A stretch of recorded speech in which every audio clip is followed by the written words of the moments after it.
Dalam kitab Mukasyafatul Qulub karangan Imam Ghazali, terdapat dialog Nabi Musa alaihissalam dengan Allah Subhanahu wa taala tentang amalan yang disukai Allah Subhanahu wa taala.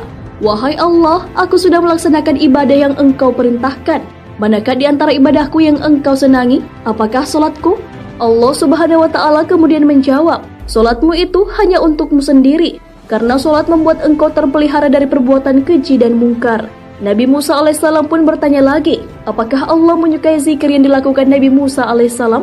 Allah pun menjawab, zikirmu itu untuk dirimu sendiri, karena zikir membuat hatimu menjadi tenang.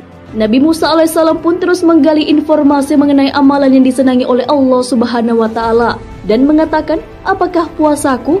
Kemudian Allah Subhanahu wa taala menjawab, puasamu itu hanya untukmu saja, karena puasa melatih diri dan mengekang hawa nafsu. Tak sampai di situ, Nabi Musa alaihissalam masih bertanya, lalu ibadah apa yang membuat engkau senang ya Allah? Allah pun menjawab, sedekah. Tak kala engkau membahagiakan orang yang sedang kesusahan dengan sedekah, sesungguhnya aku berada di sampingnya. Dari dialog tersebut, ibadah-ibadah seperti sholat, puasa, dan zikir tidak menjamin Allah senang kepada kita, walaupun pahalanya tinggi. Ibadah-ibadah tersebut hanya berdampak bagi diri sendiri, tapi tidak berdampak kepada orang lain. Sedekah merupakan ibadah atau amal perbuatan yang bukan hanya berpahala tinggi bagi diri sendiri, tetapi juga dapat membuat bahagia orang lain yang sedang kesulitan dan membutuhkan uluran tangan. Hal inilah yang disenangi oleh Allah Subhanahu wa taala. Abdul Aziz bin Umair mengatakan bahwa sholat hanya mengantarkan kita setengah perjalanan menuju surga, sedangkan puasa mengantarkan kita ke depan pintu surga. Namun sedekah membuat kita masuk ke dalam surga. Para ulama besar juga senantiasa mengingatkan akan pentingnya sedekah.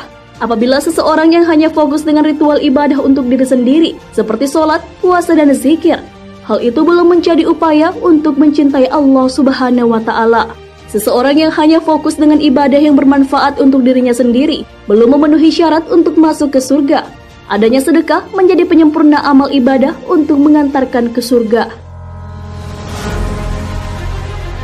Perihal sedekah, Allah Subhanahu wa taala sudah menegaskan kecintaan kepada orang yang melakukannya. Hal ini sesuai dengan firman Allah Subhanahu wa taala, sedekah, infak, zakat, dan perbuatan baikmu, itulah yang membuat aku senang, karena tak kala engkau membahagiakan orang yang sedang susah, aku hadir di sampingnya, dan aku akan menggantinya dengan ganjaran 700 kali lipat. Quran Surah Al-Baqarah ayat 261 hingga 262.